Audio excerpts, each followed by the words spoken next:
Hello friends, welcome to Bibi English tutorial. আমি বন্দনা। বন্ধুরা, আজকে আমরা প্রিফিক্স এবং সাফিক্সের একটি সংক্ষিপ্ত ক্লাস করব। এই ক্লাসে আমরা প্রিফিক্স এবং সাফিক্স যোগ করে কি করে নতুন শব্দ তৈরি করতে হয় তার কৌশল জেনে নেব। তাহলে যখন আমরা রিটেন ইংলিশ এবং স্পোকেন ইংলিশে কথা বলবো তখন কিন্তু আমাদের স্টক অফ ওয়ার্ডস বা শব্দের ভাণ্ডারের কোনো অভাব হবে না। আমরা অনেক কনফিডেন্টলি নিজেদের কথোপকথন চালিয়ে যেতে পারবো। অর্থাৎ আমাদের কিন্তু শব্দ খুঁজে বেড়াতে হবে না, শব্দ আমাদের নিজেরা তৈরি করতে পারবো। একটা শব্দ থেকে আরেকটা শব্দ তৈরি করে আমরা কাজ চালাতে পারবো, এবং সেটা রিটেন ইংলিশের ক্ষেত্রেও সত্য, স্পোকেন ইংলিশের ক্ষেত্রে তো আরোই বেশি কার্যকরী। তো চলুন বন্ধুরা, আজকে আমাদের প্রিফিক্স এবং সাফিক্সের ক্লাস। মূল শব্দ হলো শিওর। শিওর মানে হচ্ছে নিশ্চিত, শিওরের বাংলা মানে নিশ্চিত। আর মূল শব্দ আমি তীর চিহ্ন দিয়ে বুঝিয়ে দিয়েছি। মূল শব্দের আগে যদি কিছু যোগ হয় তাকে বলা হবে প্রিফিক্স। প্রি মানে আগে, প্রি মানে হলো আগে, ফিক্সড আমি ঢেকে রাখলাম। প্রি মানে হলো আগে বা পূর্বে, একটু লিখেও দিতে পারি। প্রি মানে হলো পূর্বে, লিখে দিই। প্রি মানে পূর্বে, পূর্বে। আর ফিক্স, FIX, ফিক্স মানে হচ্ছে যুক্ত করা। ফিক্স মানে হলো যুক্ত করা। তাহলে প্রিফিক্সের সম্পূর্ণ বাংলাটা হবে পূর্বে যুক্ত করা। আর সাফিক্সের বাংলাও আছে। তাহলে সাফ মানে হচ্ছে পরে, SUF, সাফ মানে হচ্ছে পরে, সাফ মানে পরে। আর ওই পাশে জায়গা নেই তাই আমি ফিক্স। সাফ মানে হলো পরে, আর ফিক্স মানে হচ্ছে যুক্ত করা, পরে যুক্ত করা, পরে যুক্ত করা। অর্থাৎ প্রিফিক্স মানে পূর্বে যুক্ত করা বা আগে যুক্ত করা। মূল শব্দের আগে যুক্ত করলে তাকে বলা হবে প্রিফিক্স। মূল শব্দের পরে কোনো অক্ষর যোগ হলে তখন বলা হবে সাফিক্স। ক্লিয়ার? এইবার যেটা হবে সেটা হলো মূল শব্দের আগে আমি শব্দ কি করে, এই যে আন্ডারলাইন করে দিয়েছি শিওর। শিওর মানে নিশ্চিত। এবার শিওরকে যখন আমি প্রিফিক্স করে মানে প্রিফিক্স যুক্ত করে নতুন একটা শব্দ তৈরি করব তখন হবে অ্যাসিওর। কি হবে? অ্যাসিওর। AS যোগ করলাম, আমি যে তলায় আন্ডারলাইনও করে দিয়েছি AS। অ্যাসিওর মানে নিশ্চিত করা। শিওর মানে নিশ্চিত, আর অ্যাসিওর মানে হচ্ছে নিশ্চিত করা। তেমনিভাবে এনশিওর মানেও নিশ্চিত করা, EN। এই EN টুকু হচ্ছে প্রিফিক্স। অর্থাৎ অ্যাসিওর মানে নিশ্চিত করা, এনশিওর মানেও হচ্ছে নিশ্চিত করা। এখানে একটা মজার বিষয় আছে, এখানে হচ্ছে শিওরের আগেও যুক্ত হয়েছে, পরেও যুক্ত হয়েছে, অর্থাৎ প্রিফিক্সও হয়েছে, সাফিক্সও হয়েছে। তাহলে একটা AS, এই AS হচ্ছে প্রথমটুকু হচ্ছে প্রিফিক্স, আর শুধু ডি টুকু হচ্ছে সাফিক্স। অ্যাসিওর্ড, অ্যাসিওর্ড মানে নিশ্চিত, অ্যাসিওর্ড মানে নিশ্চিত। এবার অ্যাসিওর্ডের সঙ্গে যখন LY যোগ করব তখন কিন্তু এটা অ্যাডভার্ব হয়ে যাবে। আর এখানেও যোগ হয়েছে AS হচ্ছে প্রিফিক্স, আর DLY এই তিনটে অক্ষর হচ্ছে সাফিক্স। অ্যাসিওর্ডলি মানে নিশ্চিতভাবে, অ্যাসিওর্ডলি মানে নিশ্চিতভাবে। তাহলে প্রিফিক্সেরগুলো আশা করি বোঝাতে পারলাম। এবার সাফিক্সে আসছি। সাফিক্স মানে পরে যুক্ত করা আমি বলে নিয়েছি। দেখুন শিওর, শিওরের সঙ্গে কী হবে? শিওরেস্ট। শিওরেস্ট মানে হচ্ছে নিশ্চিত, শুধু S আর T যোগ হলো, S আর T। শিওরেস্ট মানে নিশ্চিত, একেবারে নিশ্চিত। ওই যে সুপারলেটিভ ডিগ্রি, শিওর, শিওরার, শিওরেস্ট, অর্থাৎ নিশ্চিত মানে একেবারে নিশ্চিত, চরমভাবে নিশ্চিত। তারপরে শিওরলি, শিওরলি মানে নিশ্চিতভাবে, শিওরলি মানে হচ্ছে নিশ্চিতভাবে। শিওরের সঙ্গে কি যোগ করলাম? L আর Y। শিওরলি মানে নিশ্চিত রূপে বা নিশ্চিতভাবে। তারপরে শিওরিটি, আমরা বলি না শিওরিটি মানে নিশ্চয়তা। শিওরিটি মানে আমি ওখানে যাব কি না, আমি এই সপ্তাহে কলেজ স্ট্রিটে যাবো কি না, আমার কোনো শিওরিটি নেই, নিশ্চয়তা নেই। অর্থাৎ এই সপ্তাহে যেতে পারি প্রচণ্ড গরমের ভিতরে, নাও যেতে পারি, এই সপ্তাহে না গেলে পরের সপ্তাহে যাব, এরকম। তাহলে শিওরিটি, শিওরিটি মানে নিশ্চয়তা। তাহলে T আর Y যোগ হলো, শিওরের সঙ্গে T আর Y যুক্ত হলো। তারপরে হচ্ছে শিওরনেস, শিওরনেস, শিওর তো রয়েইছে, তার সঙ্গে NESS, নেস যোগ হয়েছে। শিওরনেস মানে নিশ্চিততা, শিওরনেস মানে নিশ্চিততা। তো এরকম আমরা প্রিফিক্স এবং সাফিক্স সম্পর্কে জানবো, মানে প্রিফিক্স আর সাফিক্স দিয়ে শব্দ তৈরি করব। তাহলে আমাদের স্টক অফ ওয়ার্ডস কিন্তু অনেক বেড়ে যাবে, আর আমরা স্পোকেন এবং রিটেন দুই ক্ষেত্রেই কিন্তু নিজেদেরকে গ্রো করতে পারবো। দেখুন প্রিফিক্সের নিচে আমি 6টা শব্দ লিখেছি। এই 6টা শব্দ এখন একরকম অর্থ আছে, কিন্তু যখন আমি অক্ষর যোগ করব অর্থাৎ প্রিফিক্স যখন যোগ করব তখন কিন্তু এই সেম অর্থ থাকবে না। অর্থাৎ এই শব্দগুলো 6টার থেকে আমি 12টা শব্দ তৈরি করব, মানে 6টা শব্দ ছিল আর 6টা আমি নিজে তৈরি করব। তাহলে কি, যখন আমরা ইংলিশে কথা বলবো বা ইংলিশে ভাবছি বা লিখছি, তখন কিন্তু 6টা জানা থাকলে আর 6টা আমি নিজে তৈরি করে নিতে পারবো। সাফিক্সের ক্ষেত্রেও কিন্তু একইভাবে সত্য, অর্থাৎ সাফিক্সের নিচেও 6টা শব্দ রেখেছি। এই শব্দের বাংলা মানে এখন যেরকম আছে, যখন আমি সাফিক্স যোগ করব তখন কিন্তু মানে আলাদা হয়ে যাবে। অর্থাৎ এই 6টা থেকে আমি আর 6টা তৈরি করতে পারবো। তাহলে কিন্তু আমার মুখস্থ করে, মানে প্রচণ্ড কষ্ট করে মুখস্থ করা লাগবে না, আমি যুক্তি দিয়ে বুঝে বুঝে নতুন শব্দ তৈরি করতে পারবো। যেমন ধরুন ইউজ মানে হচ্ছে ব্যবহার করা, ইউজ মানে ব্যবহার করা। এবার আমি প্রিফিক্স যোগ করতে পারি হচ্ছে, একটা করতে পারি হচ্ছে মিস ইউজ মানে শুধু ব্যবহার করা, আর মিস ইউজ মানে হচ্ছে অপব্যবহার করা। ইউজ মানে শুধু ব্যবহার করা, যেমন use of camera, use of mobile ফোনের সঠিক ব্যবহার, correct use of mobile phone, correct মানে সঠিক, ইউজ মানে ব্যবহার, অফ মোবাইল ফোনের সঠিক ব্যবহার। কিন্তু যখন আমি ইউজের আগে মিস যোগ করছি তখন হয়ে যাচ্ছে মিস ইউজ অফ মোবাইল ফোনের অপব্যবহার। তারপরে ধরুন আমি মিসের জায়গা মুছে লিখলাম হচ্ছে অ্যাবিউজ, সেক্ষেত্রে আমাকে লিখতে হবে অ্যাবিউজ মানেও হচ্ছে অপব্যবহার। তারপরে ক্লকওয়াইজ মানে ঘড়ির কাঁটা, এইভাবে চলছে, এরকমভাবে। ক্লক মানে ঘড়ি, ওয়াইজ মানে দিকে, অর্থাৎ ঘড়ির কাঁটার দিকে।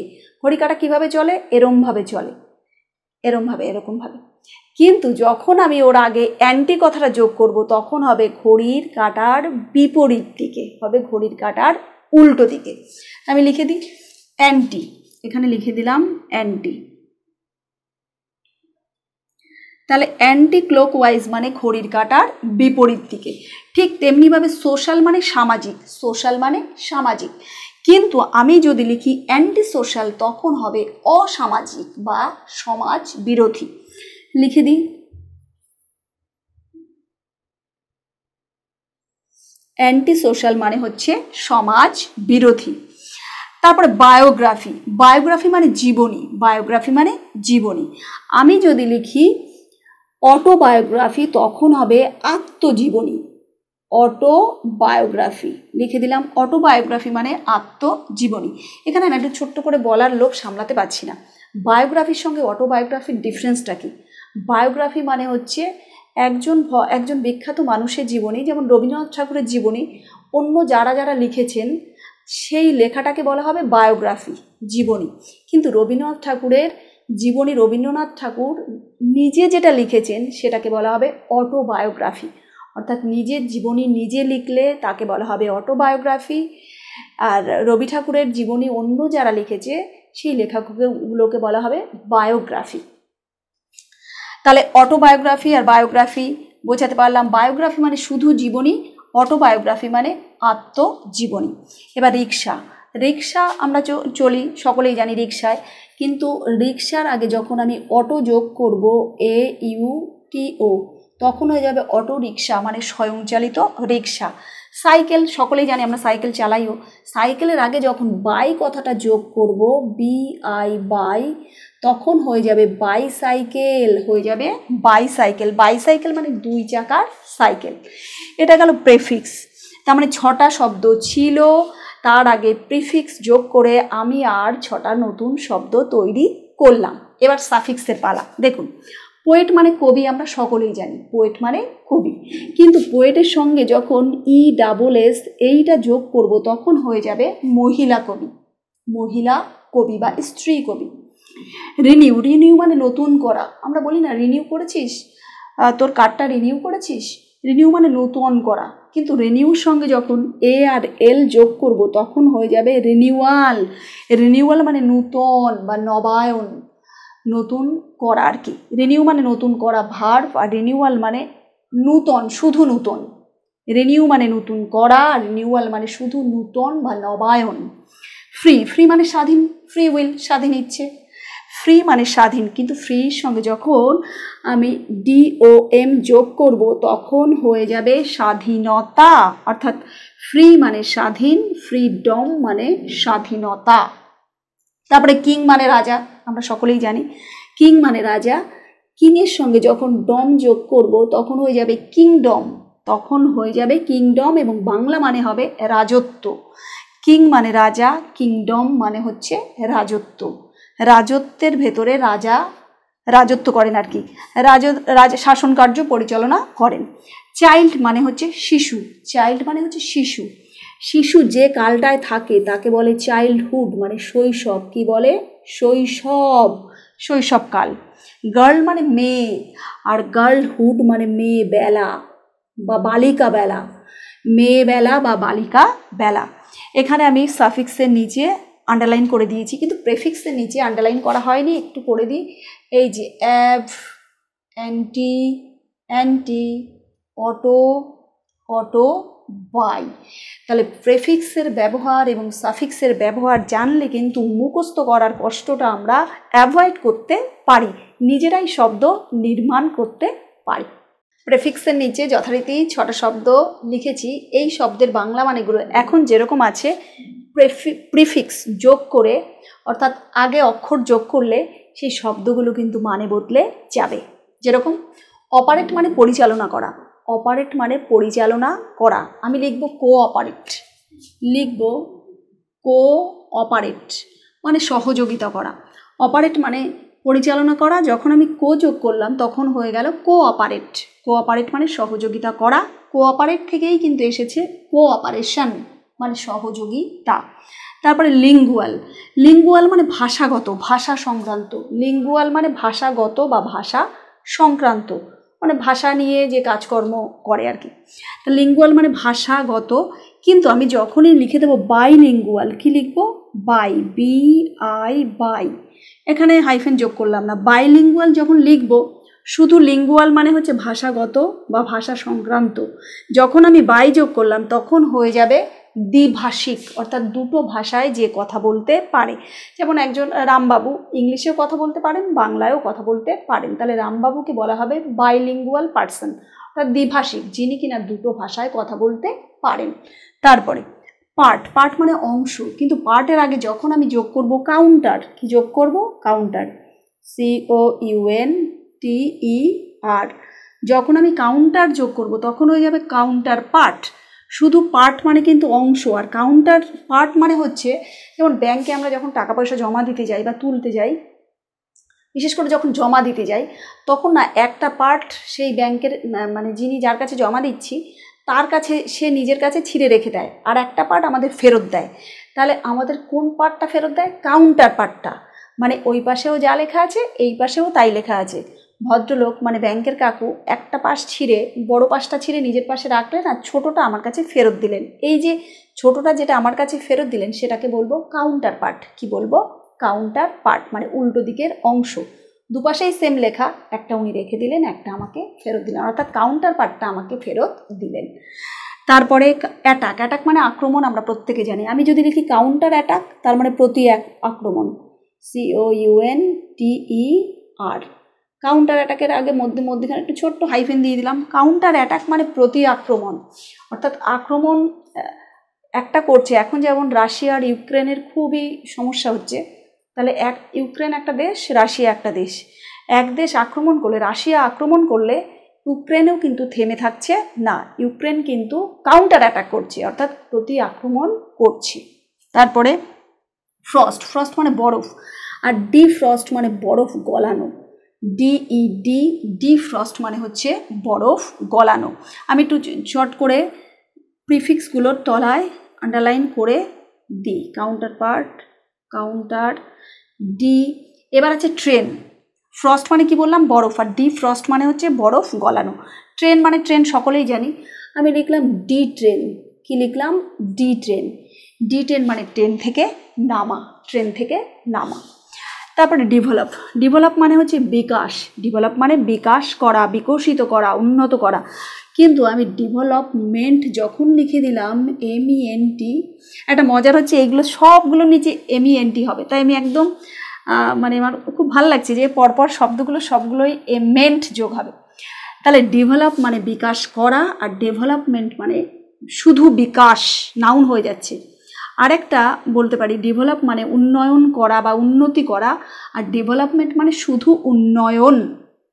অ্যারেঞ্জ মানে ব্যবস্থা করা, আমরা বলি না বিয়েবাড়ির কীরকম কী হয়েছে, অ্যারেঞ্জ কীভাবে করেছো, অ্যারেঞ্জ মানে ব্যবস্থা করা, অ্যারেঞ্জমেন্ট মানে হচ্ছে ব্যবস্থাপনা।